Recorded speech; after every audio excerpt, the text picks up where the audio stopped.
পচা বাসি রসগোল্লা দিয়ে ঠকিয়েছে। এখন আমি না খেয়ে বাড়িতে গেলে মা যে আমাকে আর আস্ত রাখবে না।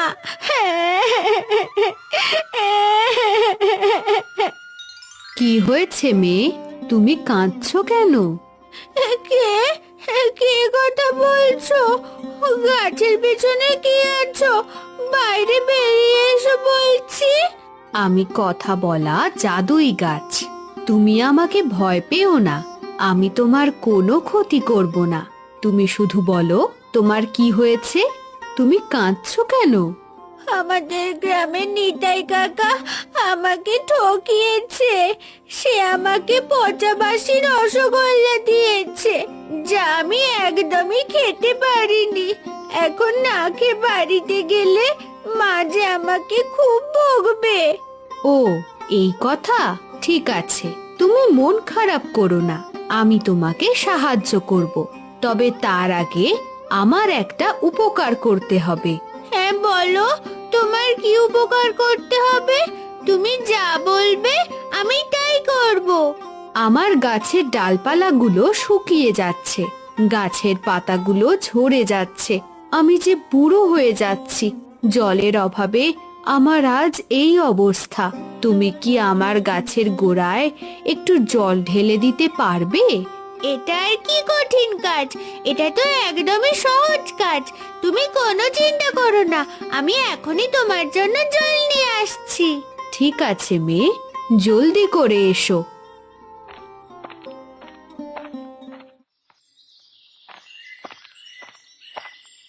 ওগো, এত তাড়াতাড়ি জমিতে বীজ বোনা হয়ে গেছে নাকি?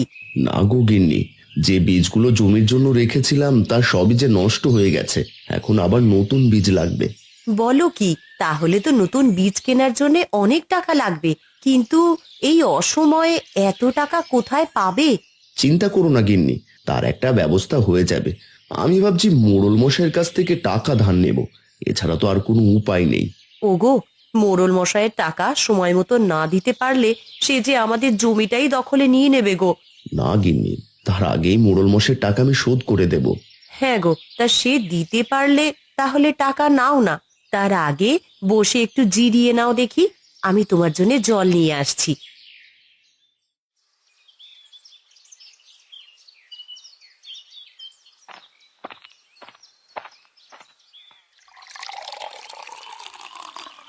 তোমাকে অনেক ধন্যবাদ মেয়ে, তুমি আমার জীবন বাঁচালে।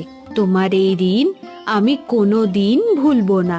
তোমরা গাছেরা আমাদের অনেক উপকার করো, তোমাদের জন্য এতটুকু তো করতেই পারি। দাঁড়াও মেয়ে, আমি তোমাকে একটা সোনালি পাতা দিচ্ছি। আরে বাহ, এই সোনালী রঙের পাতাটা তো দেখতে খুবই সুন্দর। দেখতে একেবারে সোনার পাতার মতো লাগছে।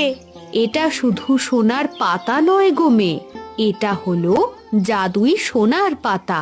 এই জাদুই সোনার পাতা তুমি যেটাতে ছোঁয়াবে সেটাই একেবারে খাঁটি সোনা হয়ে যাবে। কি, এই পাতা দিয়ে চা ছুঁয়ে দেব, তাই একেবারে সত্যিকারের সোনা হয়ে যাবে? হ্যাঁ মেয়ে, বিশ্বাস না হলে বাড়িতে গিয়ে যে কোনো কিছুতেই এই পাতা ছোঁয়াতে পারো, তাহলেই তুমি বুঝতে পারবে। তোমাকে অনেক ধন্যবাদ জাদুই গাছ, তুমি আমার অনেক বড় উপকার করলে।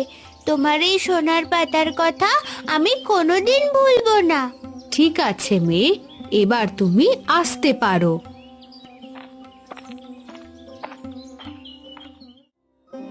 গিন্নি, ঘরে খাওয়ার মতো কিছু আছে নাকি?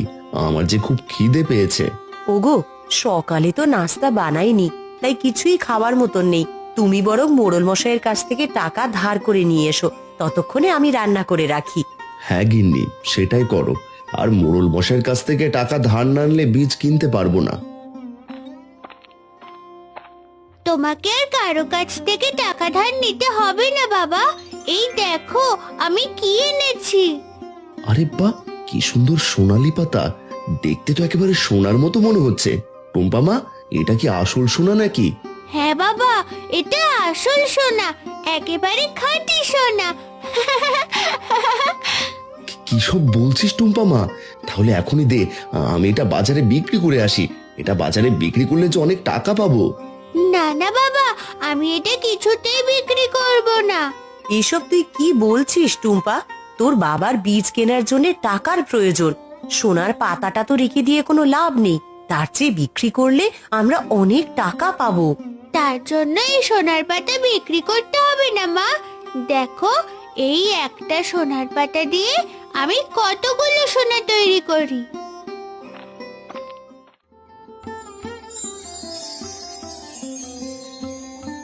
এ কি, এসব আমি কি দেখছি?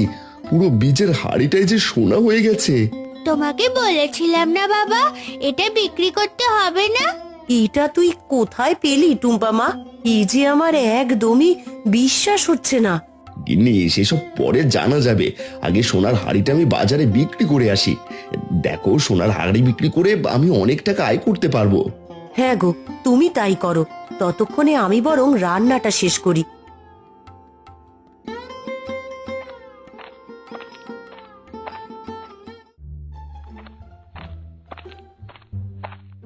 আরে খুড়ো যে, তাই এসো এসো বসো। বলো তোমার কি লাগবে? কি দেননি তাই? তুই কি আমার সাথে ফাজলামো করছিস নাকি?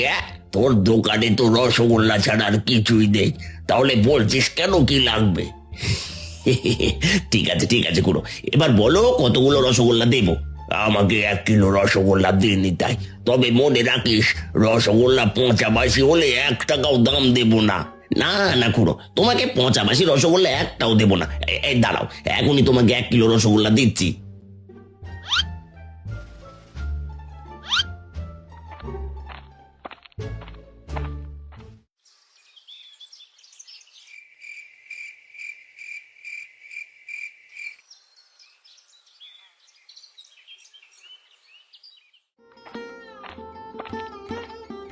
কি রে টুম্পা মা, সকাল সকাল ঘুম থেকে উঠে কি কাজ করছিস?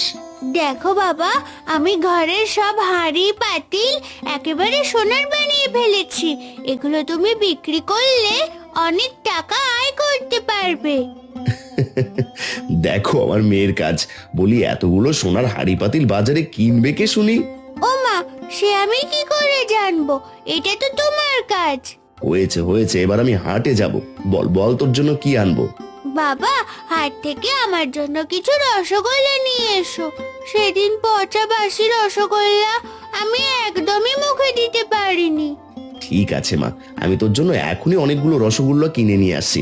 আর তুই এবার সোনা বানানো বন্ধ কর, নইলে এত সোনা দেখলে গ্রামবাসী সন্দেহ করবে। ঠিক আছে বাবা।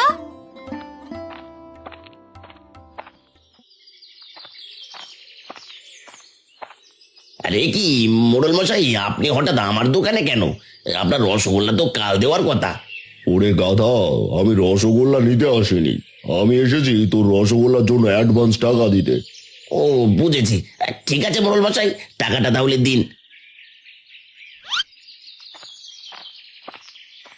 আরে রতন যে, তা তোর তো কালকে টাকা ধার নেওয়ার কথা ছিল, কিন্তু তুই তো আর আমার বাড়িতে গেলি না। না মোড়ল মশাই, আমার আর টাকার প্রয়োজন নেই, তাই আর আপনার বাড়িতে যাইনি। তোর টাকার প্রয়োজন নেই?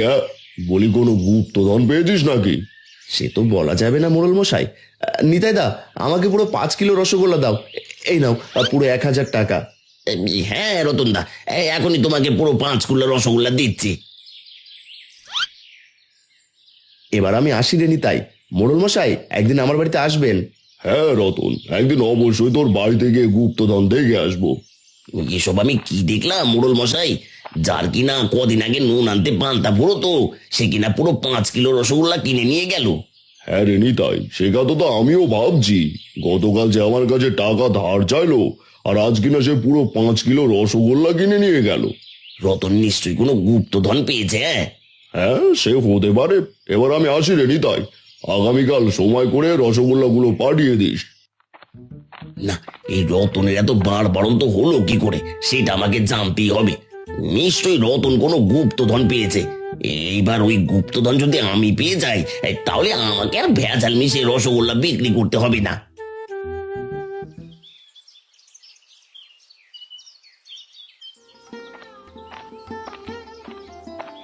আরে রতন নাকি?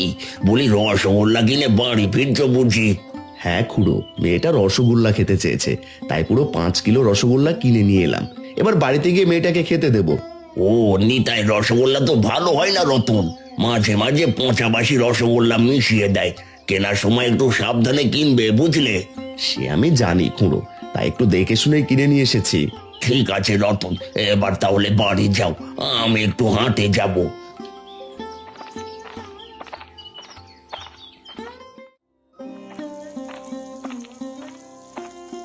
মা, ও মা, বাবা কখন আসবে? আমার তো খুব খিদে পেয়েছে।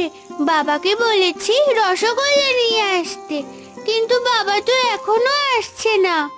আর একটু ধৈর্য ধর টুম্পা মা, তোর বাবা কিছুক্ষণের মধ্যেই চলে আসবে। ঠিক আছে, আমি তাহলে যাই, তুমি জলদি করে রান্না শেষ করো। আচ্ছা বাবা, ঠিক আছে, তুই গিয়ে একটু বস, দেখবি তোর বাবা কিছুক্ষণ পরেই চলে আসবে। এই তো আমি রসগোল্লা নিয়ে চলে এসেছি টুম্পা মা। বাবা, তুমি রসগোল্লা এনেছো? দাও, আমাকে জলদি করে খেতে দাও, আমার যে খুব খিদে পেয়েছে। ঠিক আছে টুম্পা মা, তোকে এখনই খেতে দিতে বলছি। গিন্নি, টুম্পাকে জলদি করে কিছু রসগোল্লা উঠিয়ে দাও তো। হ্যাঁ গো, তোমরা তাহলে সবাই ঘরে যাও, আমি এক্ষুনি আসছি।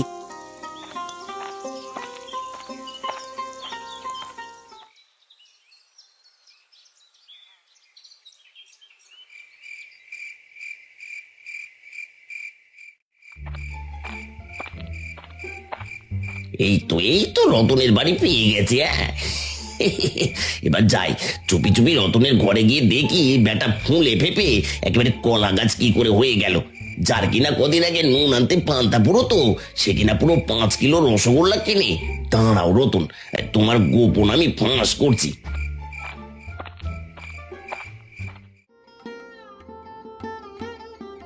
এ কি করছো গিন্নি?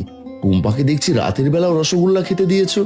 আমি আর কি করব বলো, তোমার মেয়েই তো রসগোল্লা পেয়ে ভাত আর মুখেই নিচ্ছে না। কি রে টুম্পা মা, সারাক্ষণ কি রসগোল্লাই খাবি নাকি দুটো ভাতও খাবি? ওসব ভাত তোমরা খাও বাবা, আমি রসগোল্লাই খাবো। রসগোল্লা খেতে যে আমার খুব ভালো লাগে। ঠিক আছে মা, তুই তাহলে রসগোল্লাই খেয়ে নে। গিন্নি, আমরা ভাত খেয়ে নিই, চলো। হ্যাঁ গো, চলো তাই করি।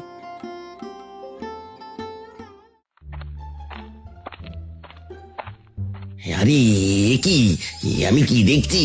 রতনের পুরো ঘর দেখছি একেবারে ভরে গেছে। হ্যাঁ, এই সোনার হাড়ি, পাতিল, গ্লাস, মগ সব দেখছি একেবারে খাঁটি সোনা হয়ে গেছে। তাই তো বলি, রতন একদিনে আঙুল ফুলে কলা গাছ কি করে হয়ে গেল। যাই হোক, আজ রাতে এইগুলো সব আমায় চুরি করতে হবে। একবার যদি সবগুলো চুরি করতে পারি, তাহলে আমাকে আর রসগোল্লা বিক্রি করতে হবে না, আমি একেবারে ধনী হয়ে যাব। আরে পা, কি সুন্দর একটা সোনার পাতা, এই দেখতে একেবারে চকচক করছে। যাই যাই, এই সোনার পাতাটা আগে চুরি করে নিয়ে। কি, এইটা আমার সাথে কি হয়ে গেল? আমি সোনা হয়ে গেলাম কি করে? ও মা গো, বাবা গো, কে কোথায় আছো? আমাকে বাঁচাও, আমি যে সোনার মূর্তি হয়ে গেছি, আমাকে রক্ষে